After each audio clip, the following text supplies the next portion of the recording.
A Europa valer é soberania portuguesa também. Portugal é menos soberano neste momento porque depende de um projeto europeu que é ineficaz. O centrismo não existe, isso é uma coisa de meias tintas. O comentário mais simples sobre isso é: mas vocês não são carne nem peixe. E a minha resposta é: não há espaço para vegetarianos e veganos, que parece que a pessoa vive mal e é infeliz por causa disso.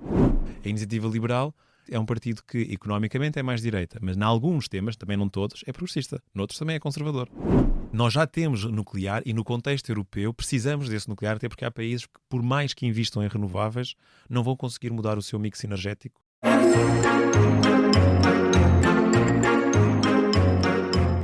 Olá, eu sou o José Maria Pimentel e este é o 45 Graus. Como sabem, sobretudo vocês, ouvintes mais antigos do 45 Graus, tento que os episódios aqui sejam o mais intemporais possível.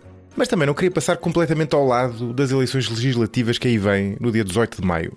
Fazer um episódio com todos os partidos com assento parlamentar não era minimamente possível, como é óbvio, e a verdade é que não tenho sequer a certeza que faça falta. Já todos estamos cansados desta maratona de debates e mais debates que parece não terminar. Por isso decidi por uma abordagem diferente, até porque este é um programa de autor e não propriamente um canal de televisão jornalista, e por isso optei por convidar o representante de um partido recente, que ainda está fora do Parlamento, e que tem um projeto original e que desconfio que muitas pessoas desse lado vão achar, tal como eu, interessante.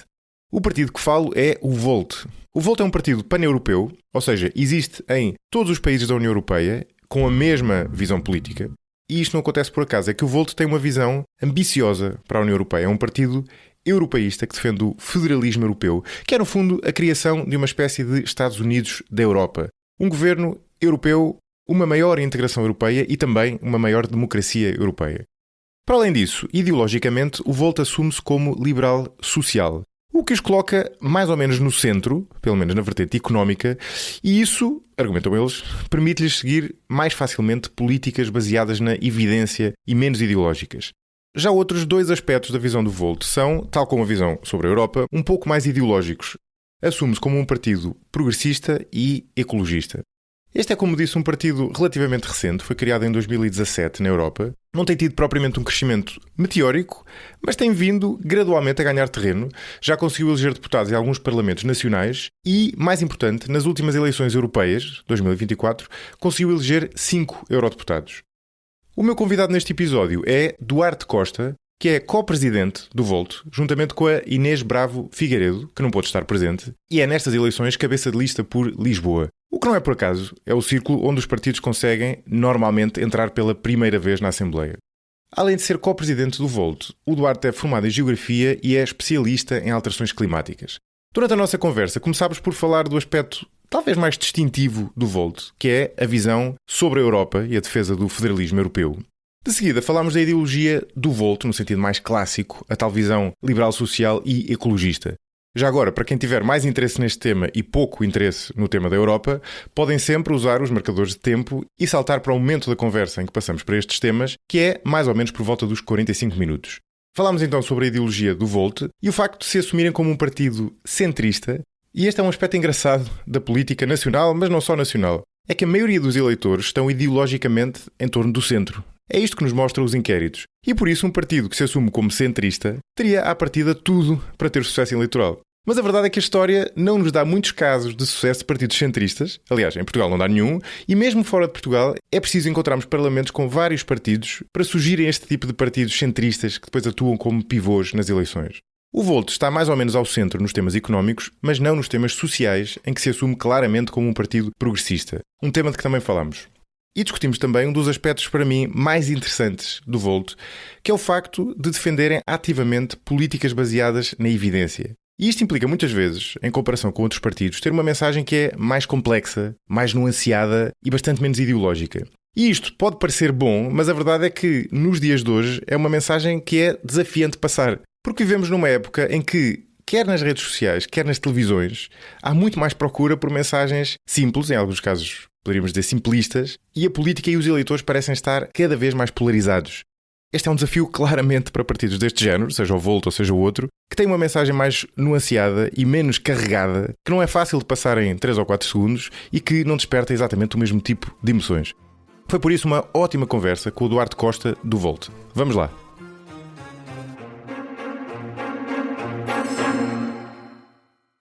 Se gosta de ouvir podcasts, conheça a oferta que o Expresso tem para si. Da política à economia, ciência e cultura, passando pelo desporto. Entrevistas marcantes, análises e perspectivas que fazem a diferença. Ouça em expresso.pt e nas principais plataformas de podcast. Expresso. Liberdade para pensar. Duarte, bem-vindo ao 45 Graus. Olá. Olha, fala-me do Volt. Qual é a história? Quando é que foi criado? Sim. Porquê é que foi criado? O que é que defende? Quais são as ideias principais? Vamos a isso. Olá, obrigado pelo convite. O Volt é um partido que tem uma característica única em Portugal. Talvez até tenha algumas outras, mas a mais importante é que é o único partido europeu. Isto significa que é um partido que existe em toda a Europa, o mesmo partido. E isto é muito diferenciador na democracia. Os partidos têm o papel de formular políticas para apresentar aos cidadãos. As nossas políticas foram formuladas por pessoas em toda a Europa e querem trazer boas práticas de outros países europeus e de outras experiências para resolver problemas que estão por resolver em Portugal. Foi criado em 2017 em resultado do Brexit, ou seja, um conjunto de europeus estava muito preocupado com o rumo que a Europa estava a tomar quando o Reino Unido decidiu sair da União Europeia. Desculpa interromper-te, mas era uma altura em que eu lembro que foi a altura em que se começou a falar em força de populismo. Sim. Foi com o Brexit. Exatamente. E depois o Donald Trump foi muito pouco tempo depois. Aliás, há uma história engraçada em que um dos nossos fundadores, o Damian Boeselager, que hoje é o nosso eurodeputado, estava nos Estados Unidos e perguntou ao Rui Tavares, na altura professor universitário, não sei se era eurodeputado ainda, e perguntou-lhe o que é que a Europa deveria fazer para responder ao crescimento do populismo e do nacionalismo. E o Rui Tavares responde: a Europa precisa de criar um partido europeu, juntem-se, criem um partido europeu e garantam que a Europa caminha na direção oposta, que é a direção de uma federação, ou seja, de termos a capacidade de ter um governo central europeu com os poderes próprios para defender interesses que são partilhados entre os vários países. Essa é uma boa história, não conhecia. É muito interessante, sim. E foi o que aconteceu. O Damian seguiu, criou o Volt. Uma vez, desculpa, contaste isso ao Rui Tavares alguma vez? Já, ele sabe, já o disse também em público. E, portanto, o Damian criou nessa altura em 2017, em Portugal chegou em 2020, ou seja, a fundação oficial junto do Tribunal Constitucional. Ele criou na Alemanha, não é? Sim, ele criou na Alemanha, também tínhamos um italiano e uma francesa, entretanto espalhou-se mais para vários países. Na Holanda também já tem representação, entretanto no Chipre também já tem representação, e Portugal é um dos países onde nós estamos a trabalhar com muito esforço e muita dedicação para ser um desses países pioneiros da implementação do primeiro partido europeu federalista e que tem esta inovação na Europa. Mas há um aspecto aí que eu não entendi. O mote do Brexit foi para fazer o quê? Para unir a Europa ou para ter um partido que fosse a antítese do populismo? O que é que ali foi o rastilho, no fundo, para criar um partido deste tipo? Na altura, quando o Brexit surgiu, sentia-se que agora, se calhar, outros países vão fazer o mesmo e é o fim do projeto europeu.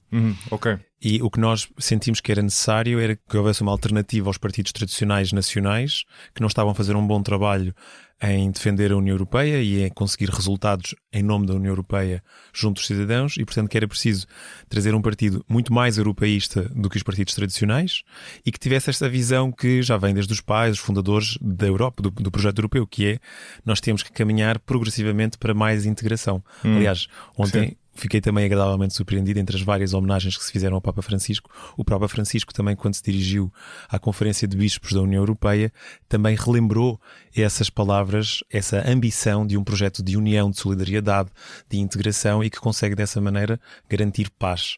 E esta aspiração, que também em Portugal vem dos pais da democracia, o Mário Soares, o Pinto Balsemão, Francisco Sá Carneiro e outras grandes figuras nacionais, sempre viram o projeto europeu como um caminhar natural para uma federação, para garantir a voz da Europa no mundo, que significa a voz de todos os europeus, dos portugueses e de todos os outros no mundo. Certo. Isso é muito bonito, mas agora estava a ouvir. Bem lá com mais. Não, eu partilho muitas dessas ideias, mas o início do projeto com o Brexit realmente não é por acaso, porque foi uma altura em que havia uma grande reação a um intensificar da integração europeia. Também porque, não exatamente no Reino Unido, mas, por exemplo, em países como Portugal, havia uma reação às medidas de austeridade e ao papel que a União Europeia teve nesse período. Ao mesmo tempo, as pessoas sentiam-se e sentem-se muito distantes das instituições europeias e, portanto, havia... E é engraçado falar no caso do Rui Tavares, porque ele é há muito tempo uma pessoa que defende mais a integração europeia e às vezes modelos próximos do federalismo europeu, e às vezes é das poucas pessoas a defendê-lo, porque a maior parte das pessoas tem uma certa reatividade a ter uma integração ainda maior quando as instituições europeias parecem distantes. E esse é um desafio grande. Ao mesmo tempo, e é engraçado, estamos a ter esta conversa hoje, que é como quem diz nesta altura, é engraçado como as coisas mudam, porque nós estamos a viver num período em que de repente se tornou óbvio que precisamos de maior União Europeia, porque de repente temos uma guerra comercial dos Estados Unidos, temos a ameaça da Rússia, etc., e não temos a capacidade de agir como um só. E é engraçado, de repente, essa ideia que era difícil de vender, eu acho que se tornou um pouco mais fácil de vender, apesar de tudo. Não é? E já agora, é engraçado olhar para trás e imensa gente critica, diz, como é que é possível? A União Europeia não se preparou para esta situação? Não se preparou como? Mas ninguém queria mais integração. Quer dizer, é que não tem os meios. Nunca ninguém quis, não é? Agora de repente olhamos para trás e pensamos, incrível nós não termos capacidade política para agir a uma só voz, termos este modelo completamente esdrúxulo, não temos um exército europeu. Certo, mas sempre que se falou de maior integração ninguém queria, não era uma politicamente muito difícil de vender. Exato, e ainda hoje em Portugal o único partido que defende abertamente, por exemplo, a ideia de um exército europeu é o Volt. Sim. Se houver outro, ao dia de hoje, porque não via. Sei que, por exemplo, nas eleições europeias em que foi candidato, que o PS de Marta Temido se opõe a essa ideia. Não sei se, entretanto, possa ter mudado essa opinião. Talvez tenha. Sei que mais à direita, IEL e o PSD também não o defendem claramente. E esse é um tema muito importante, porque um exército europeu é uma garantia que nós conseguimos fazer o melhor uso dos recursos financeiros, muitas vezes sem precisar de os deslocar de orçamentos nacionais, para garantir uma resposta de defesa, para garantir paz, para ter uma força que dissuade um ataque ou uma invasão sobre o território europeu. Não faz sentido pensar que um território com 450 milhões de habitantes precise de depender de um país de 350 milhões, que é os Estados Unidos, para garantir a sua defesa para um eventual ataque de uma nação, da Rússia, que tem 150 milhões de habitantes. Claro. Agora, nós não temos um exército europeu, não podemos fazer uma soma de militares, investimentos, capacidade de defesa dos vários países, porque não existe um comando único, não existe uma capacidade de mobilização integrada dessas várias forças nacionais. Portanto, para nós é muito claro e muito inequívoco que esse é um caminho mais pragmático, mais eficiente de responder a este tema, mas é como estavas a dizer, não existe no espaço político português claramente, e em muitos países da Europa, não existe essa disponibilidade para confiar que o projeto europeu tem capacidade para entrar numa nova fase de mais integração. E, no fundo, o Volt, o que quer fazer na sociedade portuguesa é trazer esse tema para o debate. Não é que nós queiramos federalizar já e de qualquer maneira. Nós temos um plano que achamos que vai funcionar muito bem e desafio todas as pessoas a lerem os nossos programas eleitorais, porque isso está sempre explicado em qualquer programa eleitoral, não só europeu, mas também nacional. Mas o que nós queremos trazer à sociedade portuguesa é o debate da Europa. É debater, por exemplo, que federação pode ser viável. Como é que Portugal deve e pode ter voz nessa federação? Como é que isso pode aliviar os problemas dos portugueses? Passando a responsabilidade sobre alguns deles para um nível de decisão europeu. E isso não está a ser debatido o suficiente. Nós estamos nas últimas semanas com o caminhar para as eleições legislativas, mas já antes falamos muito de Europa. E é muito perguntado aos líderes políticos sobre temas europeus, de defesa, competitividade, resposta às tarifas de Trump e outros temas, mas não existe uma preparação dos partidos nacionais para realmente dotar a União Europeia e usar mesmo a União Europeia como um nível de resposta integrada que nos convém também a nós portugueses. Também não tem muitos incentivos para isso, não é? Os partidos nacionais, não é? Sim, na verdade esse é um dos temas do debate sobre o federalismo, porque quem é que pode ficar a perder com o federalismo? Já agora explica o que é, para quem nos está a ouvir, o que é federalismo no vosso entendimento. Nós temos vários países no mundo que são federações, não só os Estados Unidos. Temos, por exemplo, a Suíça, que é um país que tem 27 cantões com línguas diferentes, com realidades muito diferentes, uns muito urbanos, outros muito rurais. E uma federação é uma garantia que na diversidade de territórios e de pessoas existe acima dessa diversidade um nível de decisão que toma decisões sobre temas que são de interesse a todos. Normalmente esses temas implicam sempre defesa, todos têm necessidade de paz, negócios estrangeiros, relações exteriores, portanto a Suíça falaram uma só voz.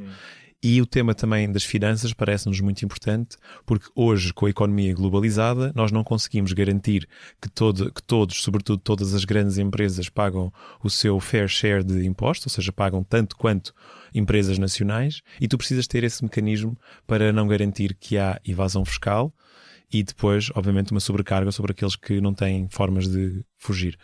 Uma federação significa dotar democraticamente, com poderes de escrutínio, como um parlamento com capacidade de escrutínio e inquérito, etc., dotar esse nível europeu de uma capacidade de tomar decisões em nome de todos. É uma opção de partilha de soberania entre vários países em que todos ganham soberania, porque quando nós conseguimos ter mais capacidade de responder em termos de defesa aos problemas que enfrentamos, quando nós temos mais capacidade de falar a uma só voz e dessa maneira influenciar positivamente negociações de paz ou negociações comerciais, negociações climáticas e ser uma voz das democracias e dos direitos humanos, isso dá-nos mais soberania.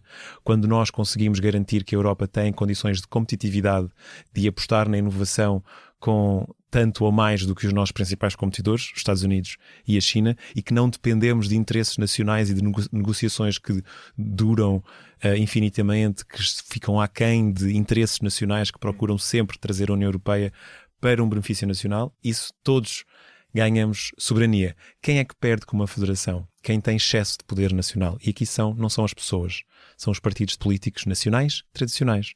Porque nós vemos em Portugal e vemos quem são as pessoas que ocupam o poder executivo, o PS e o PSD. Transferir poderes para a União Europeia significa duas coisas. Significa, por um lado, menos poder para o PS e para o PSD, mas também significa a oportunidade dos portugueses experimentarem um poder executivo que não é executado pelo PS e pelo PSD. E, portanto, experimentarem a possibilidade de terem melhores políticas, mais eficazes, mais baratas em função do benefício que vão dar, um melhor custo-benefício.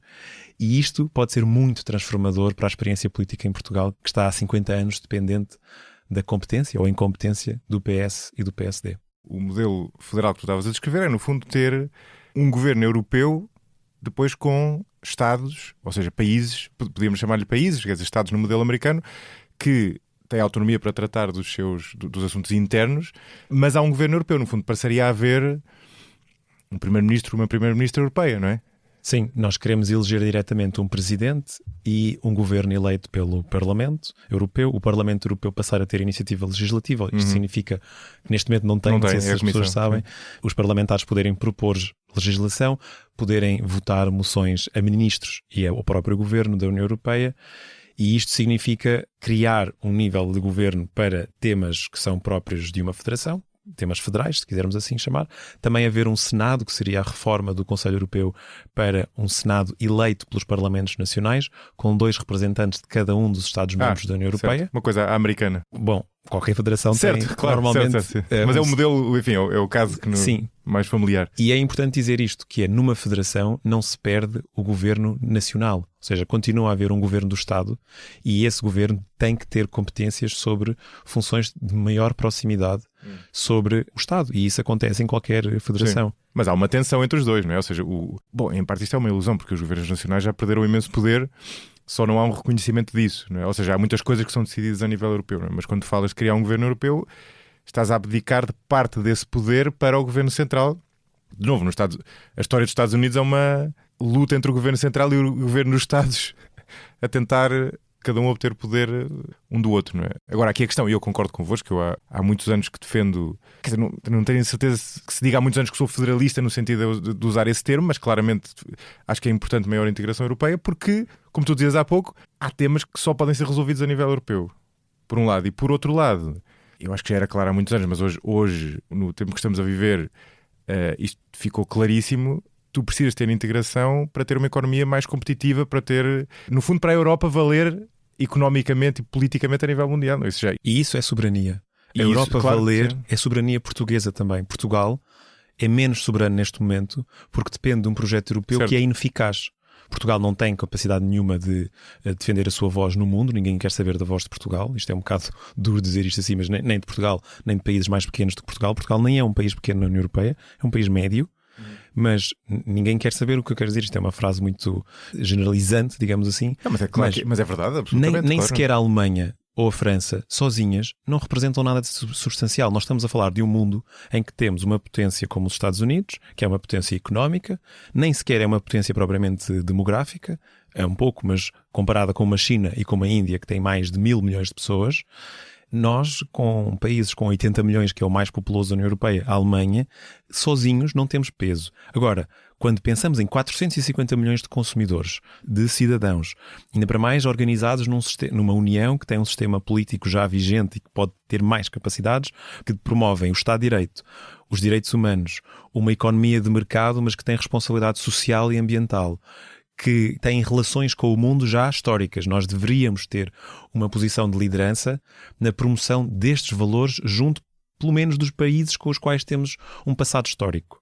Nós deveríamos, com a África e com a América Latina, sermos um parceiro que garante desenvolvimento, mas num plano de sustentabilidade e de democracia e direitos humanos. E o que estamos a ver é que países como a Rússia e a China, que são autocracias, estão a alargar a sua influência junto de países que até falam línguas que nós falamos também na União Europeia. E, portanto, aqui no plano diplomático, termos uma União Europeia que fala uma só voz, que defende interesses europeus, obviamente de forma participada com a diversidade e a pluralidade dos vários países, mas também uma União Europeia que tem capacidade de promover a cultura europeia na sua diversidade, não homogeneizar, mas perceber que a riqueza da Europa é a diversidade da sua cultura.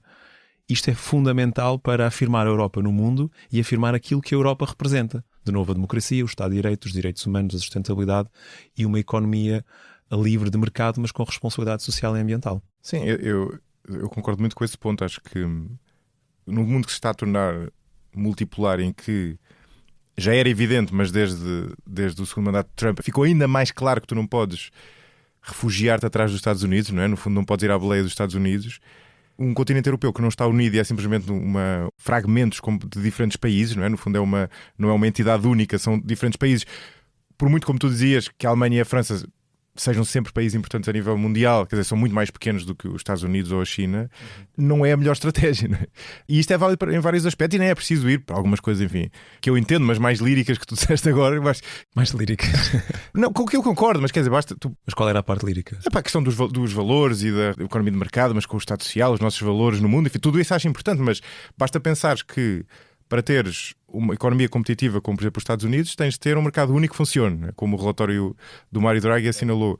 Para teres capacidade geopolítica, tens de ter uma defesa única, não é? Para conseguires tomar decisões, por exemplo, para retaliar ou não é? Para decidir o que fazer em resposta às tarifas do Trump, também tens que ter no fundo, uma espécie de governo europeu, que não tens, não é? Tens a von der Leyen por um lado, depois tens o Macron a tentar assumir-se como uma espécie de representante da Europa, para não falar do António Costa, presidente do Conselho Europeu, para não falar do Parlamento. Ou seja, esta fragmentação é complicada. E eu imagino que vocês, quando digo vocês aqui estou a falar volta Europa, não especificamente Portugal, se sintam vingados por estes acontecimentos, porque, por exemplo... É disfuncional, sim. E nas últimas eleições europeias, tu falavas disso, tudo isto foi discutido, mas era tudo muito menos claro do que é hoje, não é? Sim. Poucos anos envolvidos, não é? Nós chegámos a este ponto já, eu acho que já ultrapassámos a validade do projeto europeu nos moldes atuais, que é a Europa das Nações. Aquilo que é chocante em Portugal é ver que, por exemplo, nas últimas europeias, o Chega apropriou-se do tema Europa das Nações, que era um tema que outros partidos da Iniciativa Liberal ao Bloco de Esquerda também se expressam dessa maneira, Europa das Nações. E o conceito de Europa das Nações está a chegar ao fim da validade, ou seja, as nossas nações, as nações que vêm da Idade Média e que se foram adaptando no território, que tem um território mais firme desde a Segunda Guerra Mundial na União Europeia e depois, sobretudo, também desde a queda do Muro de Berlim, este conceito está a perder aplicabilidade. As nações continuam a existir, nós não apagamos cultura e identidade assim com política. Temos, obviamente, que precisamos de políticas para promover, e isso é essencial, como eu disse há pouco, para que a voz da União Europeia no mundo, a voz da Europa do mundo seja relevante, porque a cultura faz parte da nossa voz, mas este conceito chegou ao fim de vida. E nós temos que nos preparar para um outro conceito. Nós já temos uma situação de circulação livre de pessoas e bens. Nós já temos um mercado único e uma moeda única, embora precisem de muita harmonização. Nós já temos uma cultura europeia de circular, de ter amigos e relações amorosas até, e de fazer estágios, estudar. Noutras partes da União Europeia, quando nos reformamos também, não são só os jovens que aproveitam o projeto europeu. Isto já existe. Mas depois continuamos a ter aquele sistema do século XX, onde cada cidadão europeu vota no seu país e depende do seu primeiro-ministro para negociar no conjunto dos vários países da União Europeia aquilo que é melhor para o seu país, ali com um compromisso europeu. O que nós queremos no Volt é, para já, começar por debater isto a sério. E é isso que um partido político permite fazer. Ao estar representado num Parlamento, consegue pôr todos os outros partidos a terem que se posicionar sobre as suas propostas. E todas as propostas que visam, por exemplo, preparar o Primeiro-Ministro para a sua participação no Conselho Europeu, obrigam a que os outros partidos se posicionem e que haja um debate desde o Parlamento até fora do Parlamento. E é esse o caminho que nós acreditamos que, se acontecer nos vários Estados-membros da União Europeia, e não precisa de ser em todos, precisa de ser num primeiro número, num primeiro conjunto, que isso vai começar a materializar aquilo que já várias pessoas vêm sugerindo como necessário, inclusive é o Presidente Zelensky, que vem dizendo que nós precisamos de um exército europeu, nós precisamos de uma comunidade europeia mais que fala uma só voz, e outros líderes. O próprio Macron. Bem, a Ucrânia nem está na União Europeia, portanto... Mas é um país que estaria muito mais seguro, mesmo fora da União Europeia, se a União Europeia fosse uma federação, tivesse um exército próprio, não fosse tão dependente claro. da NATO americana, digamos assim, e talvez até a própria invasão do seu território nunca tivesse acontecido. Sim, mas há aí um ponto que tu disseste com que eu discordo. Enfim, não gostava de discordar, mas discordo, porque tu disseste que o modelo da Europa dos países está partido, já não sei qual foi a expressão. Passou o fim da validade. Passou a validade, exatamente. Eu gostava que fosse assim, mas temo que não seja. Eu acho que esse é um dos grandes desafios para o debate. Para uma maior integração europeia, porque embora eu acho convictamente que nós precisamos de maior integração europeia, o problema é que nós já integramos a nível institucional mais do que a integração real que existe na base dela. Dizendo isto de uma maneira um bocado mais simples. O espaço político europeu, ou seja, pan-europeu, é quase inexistente. O que tu tens é espaços políticos a nível nacional e toda a política é discutida a nível nacional. E, portanto, o que tu fizeste a nível de integração europeia, com os vários tratados que foste aprovando, como aliás mostra o próprio processo difícil muitas vezes de aprovação desses tratados, foi criar a Europa artificialmente. Ou seja, criaste instituições europeias distantes, necessárias, as pessoas que as criaram-nas porque elas são necessárias para criar um mercado único, para criar um proto-governo europeu com alguma capacidade de decisão. Mas isso está longíssimo das pessoas, não é? E, portanto, no fundo, o que eu quero dizer com isto é, embora no resultado final seja desejável mais integração ainda do que temos agora, é que temos agora, já está ela própria desfasada da realidade política que ainda é a nível nacional. E isso torna, na prática, muito difícil de haver mais integração. E é a razão, enfim, na prática, pela qual isto é muito difícil. Ou seja, eu gostava que o modelo dos países estivesse, enfim, ultrapassado nesse sentido, não é no sentido cultural, mas no sentido político. Ou seja, que nós tivéssemos um espaço político europeu. Mas não temos, e não é só questão da língua, não temos mesmo por... Está tudo feito a nível nacional. Certo, há um desfazamento, no fundo é isso. O que eu quis dizer com um Estado-nação, estão para além da sua validade, o que eu quero dizer é, imaginemos aquele Portugal a seguir ao 25 de Abril, antes de entrar na União Europeia. Era um Estado-nação plenamente soberano, ou seja, nós tínhamos a nossa moeda e controlávamos e usávamos esse controle, nós tínhamos pleno controle sobre a nossa política externa e comercial, pleno controle sobre... quais impostos, que impostos, regras de mercado e depois que responsabilidade temos com o planeta, ou seja, o meio ambiente, com os consumidores. Hoje, nós não temos pleno controle nacional sobre essas coisas e ainda bem. Acho que como portugueses ganhámos muito em ter uma União Europeia que obrigou Portugal a ter que ter mais responsabilidade ambiental, mais responsabilidade com os consumidores, mais regras de transparência na governança, digamos assim, daquilo que é público. Temos regras... Mas isso não é lá muito democrático, não é a União Europeia que nos obriga? Não, a União Europeia somos nós também. A questão é, a União Europeia não é muito democrática, eu concordo contigo. A União Europeia não é muito democrática porque não é uma federação. Ou seja, nós temos os primeiros ministros a negociarem às portas fechadas, sem transparência e sem um escrutínio da população, porque os primeiros ministros, quando são eleitos, não são eleitos com transparência sobre aquilo que vão defender no Conselho Europeu. É verdade que, isto as pessoas podem muitas não saber, mas sempre que o Primeiro-Ministro vai ao Conselho Europeu, ele antes tem que ir ao Parlamento e tem que votar uma série de posições no Parlamento Nacional antes de ir ao Conselho Europeu. E aí é uma oportunidade para os partidos representados no Parlamento de influenciarem a forma como Portugal se propõe a construir o projeto europeu e a defender interesses portugueses, mas que alinhados com interesses europeus. Mas o que eu quis dizer é, este Estado pré-adesão à União Europeia pós 25 de Abril já não existe e isto nós acho que não temos saudosismo desse período de 74 a 86. Foram tempos, foram os que foram, mas foram tempos sobretudo de progresso graças ao rumo que tivemos que fazer para poder entrar na União Europeia e sobretudo a seguir a isso houve muito desenvolvimento positivo. Agora, nós continuamos, e acho que é esse ponto que estavas a fazer, continuamos a viver num desfazamento em que, em teoria, talvez na cabeça das pessoas, continuamos a ser portugueses debaixo de um Estado como esse de 76 ou 74, se quiseres, a 86, mas nós somos muito mais integrados europeus politicamente do que essa leitura que as pessoas eventualmente fazem. Claro. Sim, sim. E a União Europeia, no entanto, é que não acompanhou politicamente esse nível de escrutínio e de democracia e de confiança e de proximidade com o cidadão europeu, seja ele qual for, embora tenha ganho poderes para decidir sobre essas matérias. Mas continua de novo. Ninguém pense que é lá uns tecnocratas em Bruxelas que tomam decisões. Não. São os primeiros ministros que determinam o que é que a Comissão Europeia, não é provavelmente um governo, ou seja, o Poder Executivo Europeu, vai fazer. Uma boa analogia para isto é imaginarmos que a União Europeia é uma associação, em que os seus membros são 27 primeiros-ministros e os seus ministros, portanto 27 governos. E a associação tem corpos dirigentes e os governos são o Conselho de Administradores. E esses primeiros-ministros em conjunto, garantindo os seus interesses nacionais, e muitas vezes não são os interesses nacionais não são os das pessoas, são os do governo, os daquele partido que o governo representa, e os seus interesses eleitorais nacionais. Esse conjunto de administradores vai influenciar aquilo que a associação vai fazer para um conjunto muito alargado de pessoas. E o que nós achamos é que não devem ser os primeiros-ministros que vão decidir o rumo da Europa, mas devem ser os próprios cidadãos. Como? Com eleições livres e europeias, para eleger um Parlamento com plenos poderes, um Senado que defenda interesses nacionais e um Presidente que garante essa voz única, essa unidade e essa capacidade também de termos força de defesa mais eficaz e mais barata e legitimamente, ou democraticamente legitimada, vamos pôr assim. Sim, ou seja, o que vocês defendem, eu concordo, é não apenas ter mais integração europeia, mas também ter mais democracia europeia. Porque no fundo nós temos um gap na integração, como em alguns casos como falámos, mercado único, ter o exército europeu, etc.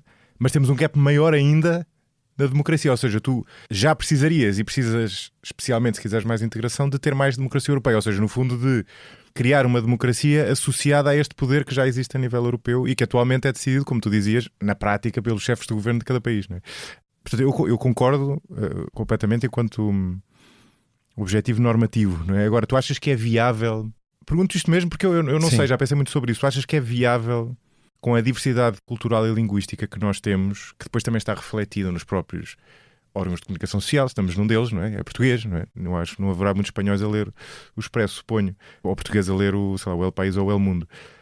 Tu achas que é viável criar essa democracia a nível europeu? Ou seja, tu teres eleições para o Parlamento Europeu, que depois, neste caso, iria escolher o Executivo, e elas serem verdadeiramente decididas a nível europeu, com partidos europeus, tal como é o caso do Volt, não é? Que é um partido que é o único partido a concorrer, embora com pessoas diferentes, nos países diferentes. Não é? Tu achas que isso é viável? Sim, com o mesmo programa.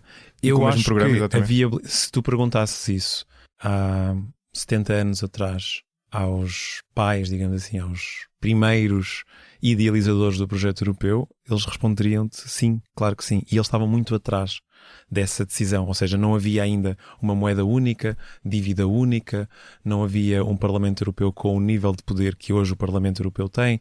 Portanto, a viabilidade, que é a tua pergunta, depende do nível de ambição.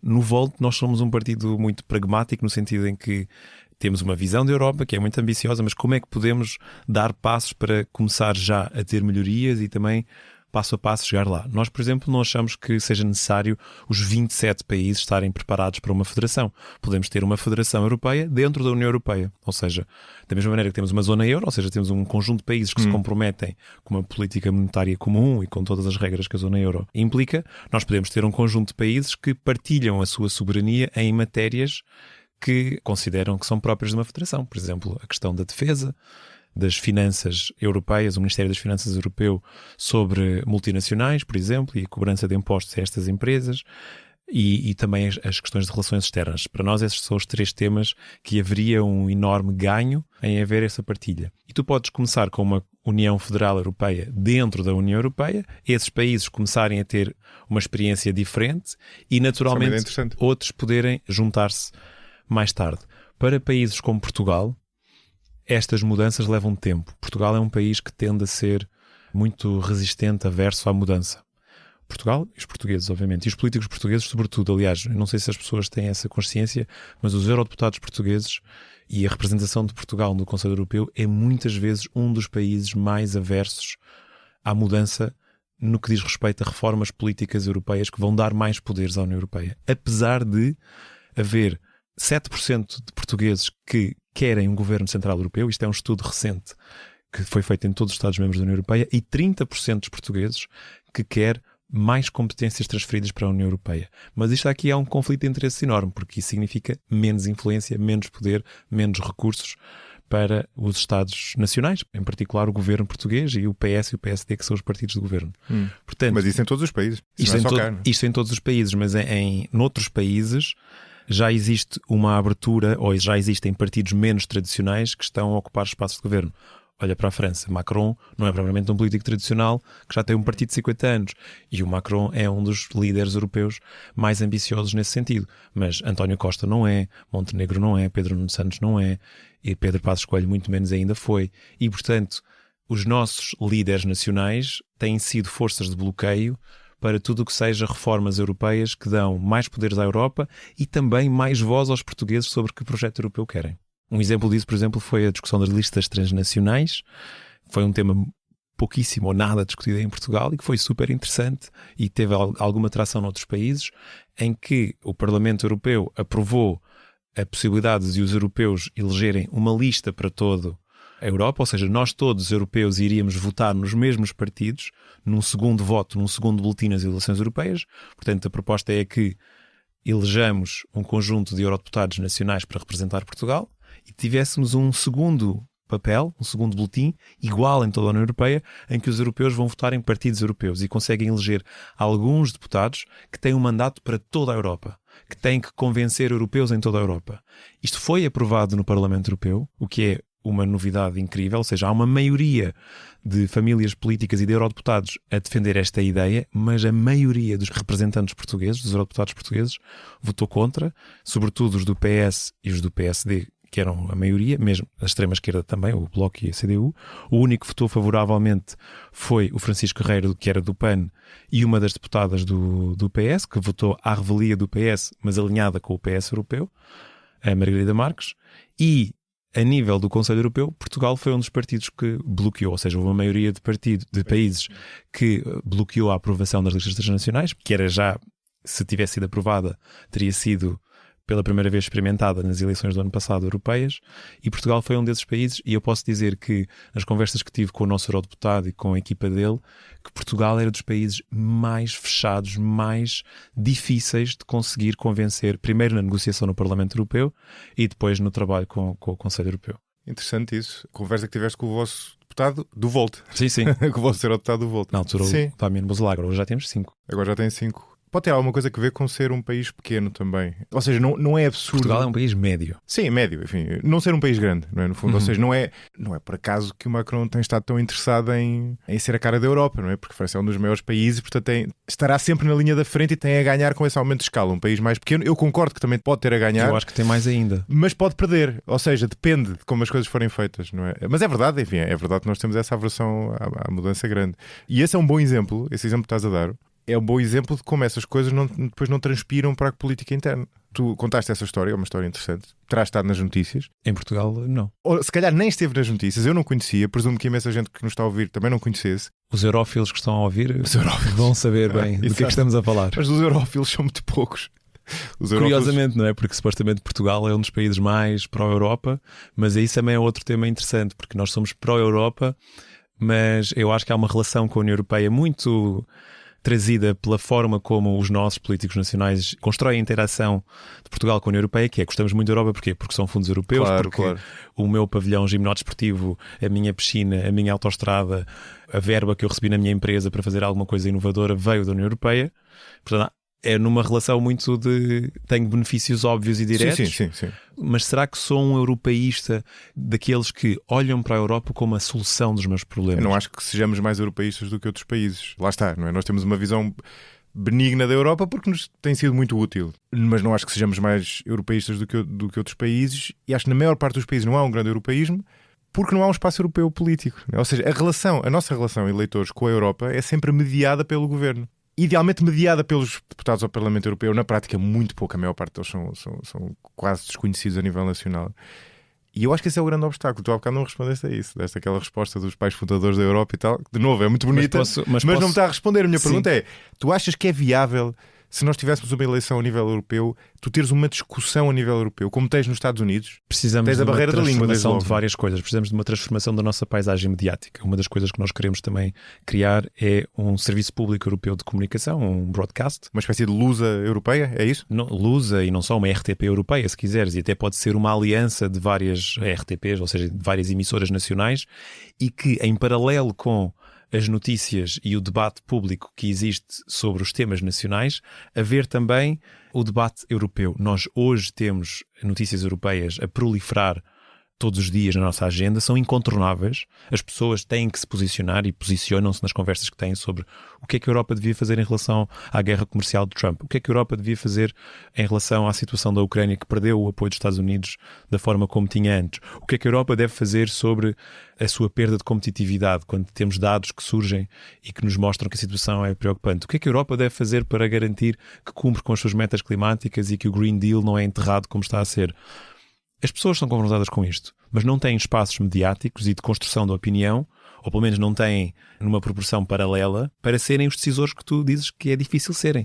Mas se criarmos isso, e isso não é impossível criar, nós já temos uma Netflix, por exemplo, que tem uma obrigatoriedade de cobrir produção europeia. E isso revolucionou a indústria de criação de conteúdos audiovisuais e culturais. Sim, mas em línguas diferentes. Sim, europeia, mas em línguas diferentes. Tu tens uma indústria em Espanha e na Suécia e em vários países europeus que antes não tinhas, porque criaram-se regras em que agora é obrigatório criar conteúdos europeus se queremos ter uma plataforma de streaming na Europa. E nós podemos ter isso no plano das notícias e criar esse serviço de broadcast ou de serviço público de informação europeu em paralelo com os nacionais. Tens o espaço digital também, e aí há um potencial enorme para, no fundo, o que tu tens de criar é debate esclarecido e que é mobilizador. E eu acho que as pessoas estão preparadas para isso porque a realidade o obriga. Não estamos mais nos anos 2000, em que a ideia da União Europeia era muito amigável porque eram fundos europeus. Nós hoje estamos a falar de uma União Europeia sem a qual não conseguimos garantir a defesa do nosso território, a competitividade do nosso tecido empresarial, que é essencial para os postos de trabalho que temos e para os salários que recebemos, e não conseguimos garantir que os nossos valores não só prevalecem aqui, mas também se expandem. Nós estamos a ver que os nossos valores de democracia, de respeito pelos direitos humanos, estão a ser ameaçados de fora e de dentro. E este debate existe na sociedade portuguesa. Agora, é preciso que haja lideranças e projetos políticos e projetos cívicos e sociais que nos conduzam a todos, em Portugal e no resto da Europa, a pensar como é que evoluímos para o próximo nível, e que é um nível que tem que estar preparado para dar resposta aos desafios atuais, porque no fundo a nossa realidade é que estamos a responder aos desafios do século XXI com o modelo político do século XX, em que não havia internet, em que não havia integração europeia, em que não havia o nível de instrução e de informação sobre as coisas que há hoje, e portanto há um desfazamento enorme, como tu assinalaste bem, e há uma ineficiência gigante, e nós estamos a pagar esse custo de ineficiência há vários anos, na nossa economia, na nossa resposta ambiental e já mesmo na qualidade da nossa democracia e dos projetos políticos que temos. Eu acho que nos últimos meses há um desenvolvimento que parece negativo, mas é na verdade bastante positivo, porque esta situação que muita gente sente como crise que a Europa está a passar, por um lado, o que tu já disseste, quer dizer, por um lado, de repente perceber-se algo que já era mais ou menos claro, ou que foi sendo gradualmente claro há uma série de anos para cá, que a economia está a perder terreno face aos Estados Unidos. Por outro lado, o segundo mandato de Trump, tarifas, alianças ou pelo menos proximidade com potências autocráticas e virar as costas à Europa. Isso na verdade representa a oportunidade para criar isto que nós estamos a falar, porque as pessoas de repente percebem, não, então nós precisamos de uma Europa Unida, e onde é que está a Europa Unida? E para isso tens de criar instituições. Esse é o lado bom. O lado mau, que é uma limitação a essa maior integração, é que ao mesmo tempo estamos a viver um período de crise de confiança das instituições. Tu usaste, eu até escrevi aqui neste papel, há meia hora, a palavra confiança, que eu achei engraçado, porque é um aspecto disso. Tu dizias, temos de ter confiança que vamos conseguir fazer mais integração e uma Europa mais funcional, ter um governo europeu, etc, etc. Esse é que é o problema, é que as pessoas hoje, vivemos uma altura em que as pessoas têm muito pouca confiança nas instituições e têm-na tão menos quanto mais distantes estejam as instituições. E as instituições europeias estão tão distantes que é muito difícil convocar vontade para mais integração. Não é por acaso, não tem só a ver com isto, obviamente, mas não é indiferente a isto a ascensão dos nacionalismos. Também tem a ver com isto, não é? Também tem a ver com a tua desconfiança em relação ao que está distante e com uma procura de uma política a um nível mais nacional que tu consigas controlar melhor, não é? Portanto, tu quereres dar mais poder a instituições que estão mais longe ainda do que os governos nacionais, que já para muita gente são altamente corruptos, vai ser um desafio grande. Concordo. E essa é uma das respostas que o Volt procura ser, esse flyer que eu te trouxe para tu veres e que diz o partido que traz mais Europa para Portugal e mais Portugal para a Europa. Eu sei que isto pode parecer um bocado um clichê, mas na verdade esse é um dos caminhos mais rápidos de o fazer. Por exemplo, quando colocámos o PAN no Parlamento, conseguimos falar muito mais de bem-estar animal e de um conjunto de preocupações que eram muito grandes para uma parte da população, mas se calhar a maioria da população não estava focada nessas preocupações. Trazer um novo partido para a Assembleia da República em Portugal significa trazer para o debate temas que normalmente não estariam de outra forma. E o da Europa, claramente, é o tema do Volt. Essa é uma das formas de aproximar também a União Europeia da vida dos cidadãos, porque se é na política nacional que as pessoas focam a maior parte da sua atenção para os temas políticos, digamos assim, ter um partido que fala de Europa, que fala daquilo que devem ser as responsabilidades da União Europeia, de um novo projeto. Nós falamos cada vez mais de reformar os tratados. E, portanto, se, por exemplo, se nos aproximarmos desse cenário de mudar os tratados da Europa para dar mais poderes à União Europeia, era fundamental ter um partido em Portugal que possa contribuir para essa discussão. Esse é um dos caminhos. O outro é o caminho da sociedade civil, o caminho da imprensa e dos órgãos de comunicação social, o caminho dos líderes da opinião. Nós vivemos numa situação com muita informação em que as pessoas passam muito tempo a olhar para o telemóvel, a olhar para a televisão, a ver notícias. Eu sinto isso, o consumo de informação é muito maior e, portanto, isso é uma oportunidade para conseguirmos fazer uma transformação que pode parecer difícil e distante, porque estamos a falar de uma coisa que nunca ninguém fez na história do planeta, que é federalizar um conjunto de países soberanos, ou seja, considerar que temos tanto em comum com todos estes países e temos tanto a preservar nessa união que queremos manter, que até estamos disponíveis a partilhar a nossa soberania de forma, obviamente, regimentada num Estado de Direito próprio, com eleições, com legitimidade, com escrutínio, mas vamos fazê-lo de forma esclarecida. E tudo o que temos, os meios de informação, as preocupações e os temas que nos obrigam a ter que olhar para essa solução e a possibilidade de termos até hoje um partido europeu que traz isso para dentro dos nossos órgãos de soberania, como a Assembleia da República, são tudo oportunidades que, se as pessoas quiserem, e sobretudo, talvez não todas, mas aqueles que em Portugal são mais europeístas, que mais reconhecem a validade desta mudança, então as oportunidades estão diante dos nossos olhos. E quanto mais rápido o fizermos, mais rápido vamos colher os benefícios dessa transformação. Ainda bem que tu falaste aqui do flyer que tu trouxeste, porque nós estamos aqui há 40 e tal minutos a falar de um dos pilares do Volt, que é a defesa de uma maior integração europeia e do federalismo europeu, mas o que vocês defendem vai muito para lá disso.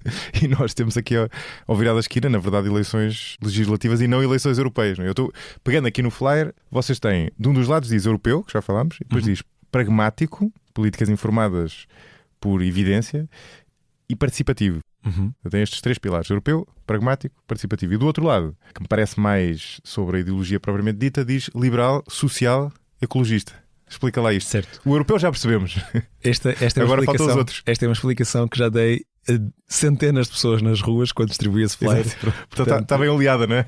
Sim, e eu gosto muito desta explicação. As primeiras três palavras definem a forma como nós funcionamos. E é muito importante hoje em dia que as pessoas consideram que a participação política é mais necessária. É preciso entender como é que um partido funciona, porque os partidos não funcionam todos da mesma maneira. Esta é uma grande diferença do Volt, o facto de ser europeu e, portanto, como eu disse há pouco, as políticas são feitas por pessoas em toda a Europa e isso traz diferença a essas políticas.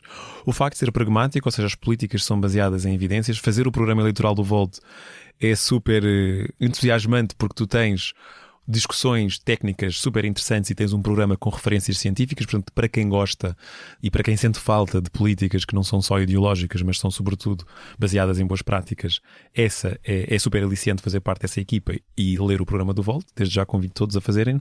E depois o participativo, que é, nem todos os partidos políticos são bottom-up, se quiseres. Nem todos os partidos políticos te dão a ti, como membro, a possibilidade de teres tanta influência nas três coisas que eu acho que são mais importantes, que é decidir quais são as políticas do partido, quem são os seus representantes a eleições e quem são os dirigentes do partido que conduzem os rumos. Essas 3 decisões são sempre feitas por qualquer membro de base no Volt. Nunca pode ser um co-presidente, por exemplo, a decidir quem são os candidatos, a decidir se o programa é ou não é aprovado e se aquela política está ou não está no programa, e a decidir, obviamente, se é ele próprio ou não o dirigente. São os membros de base. Mas ias agora à ideologia, não é? Então, já agora, deixa-me perguntar sobre esta questão do participativo. Como é que isso funciona na prática? Porque, num certo sentido, e suponho que já tenhas ouvido isto, o Volt até parece muito um partido top-down, no sentido em que o Partido Nacional, as políticas que o Partido Nacional defende são determinadas a nível europeu, coisa que nos partidos nacionais, PS, PSD, etc., não acontece, não é? Eles definem a nível nacional. Como é que esse processo funciona? Ou seja, vocês, Volt Portugal, por exemplo, nestas legislativas, estão a defender políticas vossas, políticas europeias? Como é que isso funciona? É interessante a forma como o Volt funciona e eu acho que essa forma também vai ser necessária para considerar uma União Federal. Como é que pode uma União Federal funcionar se queremos ter um nível europeu, mas também queremos respeitar. Vocês estão a ensaiar isso de certa forma. Exatamente. Não é? Portanto, nós somos bottom-up, ou seja, de baixo para cima, naquilo que é a participação dos membros no partido em nível europeu. Portanto, qualquer membro, uma pessoa que adira ao Volt hoje em Portugal, pode ser responsável por elaborar políticas que vão estar num programa eleitoral na Dinamarca ou no Chipre ou onde for. Mas essa construção é feita de forma europeia e, portanto, nós temos um mapa de políticas europeu. Temos programas políticos, isto para as pessoas perceberem, é um programa que sobrevive a eleições, portanto é um acervo de políticas permanente, que vai sendo reformado e acrescentado, e isso é feito a nível europeu, e depois nós, por exemplo, quando temos eleições legislativas, nós vamos construir um programa nacional, mas ele tem que estar coerente com aquilo que defendemos a nível europeu. Há sempre desafios e às vezes descobrimos que, olha, esta medida que temos aqui em Portugal parece que é um bocado diferente naquele outro partido. Mas nós tentamos sempre harmonizar e, por exemplo, o programa que apresentamos para as legislativas de 2025 está muito em linha com o programa que todos os países apresentaram nas europeias em 2024, os 15 países dos 27 onde o Volt se apresentou. E, portanto, é assim que convergimos os dois níveis, até porque o membro do Volt em Portugal é automaticamente membro do Volt a nível europeu e existe esse intercâmbio. E, por exemplo, nestas legislativas, a própria equipa de campanha do Volt tem pessoas de outros países. A nossa co-diretora de campanha fez campanhas em Amsterdão com o Volt Holanda. A pessoa que está a ajudar-nos com a comunicação em redes sociais fez a comunicação em Espanha. E isso é uma outra forma de fazer política.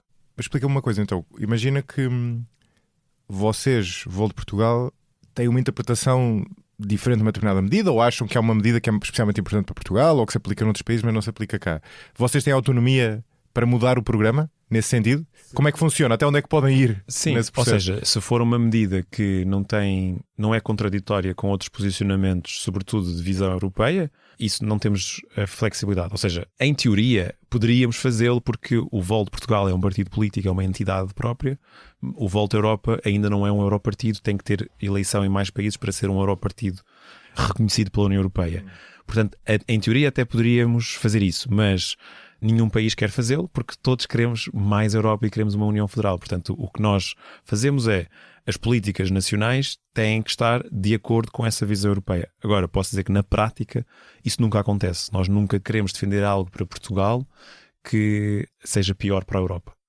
Porque a visão que nós temos do futuro de Portugal é um Portugal que contribui ativamente para a relevância da Europa no mundo.